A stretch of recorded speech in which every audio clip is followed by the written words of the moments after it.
मेरे ख्याल में जो ये लीगल मैटर है, पहले सदीक जान साहब से आप पूछ लें कि एक्चुअली अंदर हुआ क्या है। मैं कोई गलत बात कर दूंगा, मुझे इतना वो पता नहीं, कोर्ट रिपोर्टिंग मैंने नहीं की हुई। और ये ज़रूर हुआ है कि गेम हुई है अंदर, और वो आपको अच्छा शहीद साहब का केस लगा हुआ था।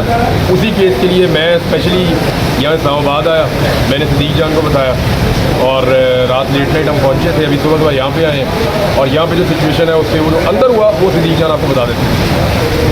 वैसे तो ये आपकी जरा नवाजी है, लेकिन चलिए मैं बता देता हूँ पहले इमरान जी से पहले देखें। हुआ ये है कि काजी फाइज साहब ने बहुत बड़ी वारदात डाली है। वारदात तो उन्होंने ये डाली है कि ये 184(3) का केस था, यानी सुप्रीम कोर्ट ने सो मोटो लिया था, और जो प्रैक्टिस एंड प्रोसीजर कानून है जो नून लीग लाई थी, और काजी साहब को कानून इतना पसंद था कि काजी फाइज ईसा साहब ने उसके बाद 4 माह तक बेंच में नहीं बैठे, और उन्होंने कोई काम नहीं किया। उन्होंने कोई किसी आम पाकिस्तानी का केस नहीं सुना, उन्होंने कोई अदालती काम नहीं किया। उन्होंने कहा मुझे नून लीग का बनाया हुआ कानून इतना पसंद है कि जब तक नून लीग का बनाया गया ये कानून उस पर सुप्रीम कोर्ट अमलनामा शुरू नहीं करेगी, मैं काम नहीं करूंगा। हालांकि सुप्रीम कोर्ट उसको सस्पेंड कर चुकी थी।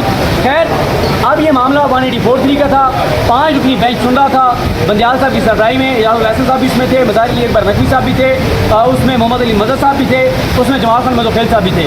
अब काजी साहब ने खामोशी के साथ ये केस चुप करके 3 रुकनी बेंच के सामने लगा दिया, मंसूर अली शाह साहब के पास।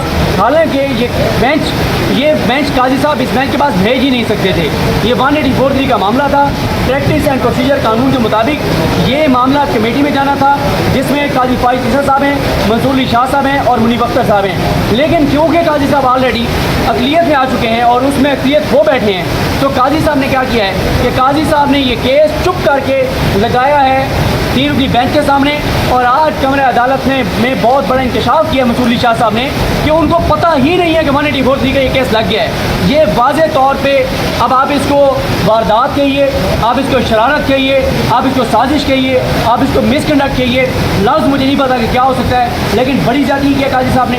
पहले वो अर्शद साहब का केस लगा नहीं रहे थे, और कई बार साफ़ी ने उनसे पूछा है, लेकिन वो आएँ बाएँ शाएँ करते थे, मैंने फाइल नहीं देखी, मैंने ये नहीं किया, मैंने वो नहीं किया। और मतीउल्लाह जान साहब ने भी ओपन कोर्ट में खड़े होकर कहा था कि अर्शद साहब का केस आप नहीं लगा रहे। अब केस लगाया, और लगाया 3 रुकनी बेंच के सामने, जो कि वो नहीं लगा सकते थे। पहला 5 रुकनी बेंच के सामने लगना था, दूसरा ये बेंच बनना था कमेटी के अंदर। काजी साहब ये बेंच नहीं बना सकते थे, काजी साहब ये केस इस बेंच के सामने मार्क नहीं कर सकते थे। लिहाजा आज मंसूर अली शाह साहब ने कहा है कि मामला बहुत अहम है, लेकिन मसला ये है कि इस केस में जो बेंच है वो ही 5 भी नहीं है, हम मेरिट से नहीं सुन सकते। बाकी आज बुकला शौकत अली सिद्दीकी साहब भी पेश हुए, मियां अली शाह साहब भी पेश हुए, और जो उनके मियां अली शाह साहब साहब हैं, क्या नाम उनका, हाँ, शाहजेब मसूद साहब भी पेश हुए। और शाहजेब मसूद साहब ने अदालत को एक बात बड़ी इंपॉर्टेंट की, उन्होंने कहा कि GIT जो काम कर रही है, तो बस कम उनकी अर्शद साहब की फैमिली को तो बताए ना कि मामला कहाँ तक जा रहा है। कोई उनकी फैमिली को नहीं बताया जा रहा, कोई पता नहीं है, मुलाकात ही नहीं की, कीनिया के साथ क्या करस्पॉन्डेंस चल रही है कोई पता नहीं है। और अब ये वकला ने कहा है, अली फाक साहब ने, कि जो कीनिया कोर्ट का फैसला है वो CMA के ज़रिए इस अदालत के सामने रखा जा रहा है। अब मामला कमेटी को भेज दिया गया है, 5 रुकनी बेंच बनेगा, कमेटी बनाएगी, देखते हैं कि कौन सा बेंच बनता है। और कुछ जजेस, अच्छे जजेस का नाम ले रहे थे इमरान भाई, वो बात करेंगे कि किसको लाजमी इसमें होना चाहिए। अच्छा, एक सदीक जान साहब, एक सवाल का जवाब आप दे दीजिएगा। ये 6 लोगों की भी बात हुई है कि शौकत अजीज़ सिद्दीकी साहब ने रखा है कि हमने 6 लोगों के नाम भी दे रखे हैं, और जिन लोगों को पता है उन लोगों को भी अदालत के सामने बुलाया जाना चाहिए, जबकि पिछले बेंच ने वो दरख्वास्त नाकाबिल समाअत करार देते हुए मुस्तरद कर दी थी। आपने इमरान खान के बारे में, मुराद सईद के बारे में कहा था, मेरा नाम था उसके अंदर, इमरान रियाज का, और 2-3 और लोग हैं। किसका था? हाँ, मुराद सईद साहब का भी नाम था, और फैसल वाडा का भी नाम था उसमें, कि भाई ये लोगों के पास इन्फॉर्मेशन है कोई, और इनको बुला के पूछा जाए। तो बिल्कुल कोर्ट जब बुलाएगी तो ये सारे लोग आके जो इनके पास मौक़िफ़ है वो इनको देना चाहिए। वालदा की दरख्वास्त की भी बात हुई है कि वालदा की तरफ से दरख्वास्त है उसको भी कंसिडर उसमें डिस्पोज ऑफ कर दी गई थी, लेकिन मंसूर अली शाह साहब ने यही कहा है कि आप जो बात कर रहे हैं वो केस के मेरिट से रिलेटेड है। जब तक ये 5 रुकनी बेंच नहीं बनता हम इस मामले को दायरा नहीं चला सकते।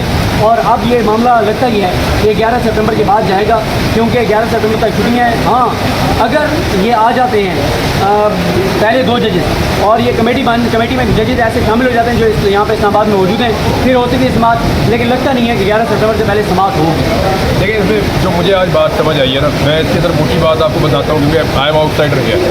मैं यानी मेरा हक तो है कि बतौर साहबी मैं आके यहाँ पे कवर कर सकता हूँ, लेकिन मेरा इससे एक्सपीरियंस कम है। लेकिन जो बात मुझे समझ आई है, मुझे आज जो लफ्ज़ सदीक जान ने बोला ना वारदात, यानी उसको अगर आप देखें तो इस इमारत के अंदर जो पॉलिटिक्स इस वक्त चल रही है उसकी मुझे समझ आई है। यहाँ सब कुछ नॉर्मल नहीं है, इस अदालत के अंदर हालात नॉर्मल नहीं है। अरशद शरीफ का वो केस है, जब से कादी फ़ाइज़ ईसा साहब चीफ जस्टिस बने हैं तब से लेकर अब तक कई मरतबा उनके सामने खड़े होकर अरशद शरीफ का नाम लिया गया, लेकिन उन्होंने अरशद शरीफ के केस के ऊपर एक लफ्ज़ किसी को नहीं बोलने दिया। और अरशद शरीफ वाला केस कादी फ़ाइज़ ईसा साहब ने नहीं लगाया, लेकिन अचानक से कादी फ़ाइज़ ईसा साहब जो रूल्स हैं उन्हें वायलेट करते हुए इस केस को लगा देते हैं उस जज की अदालत में जो आने वाले चीफ जस्टिस ऑफ पाकिस्तान है।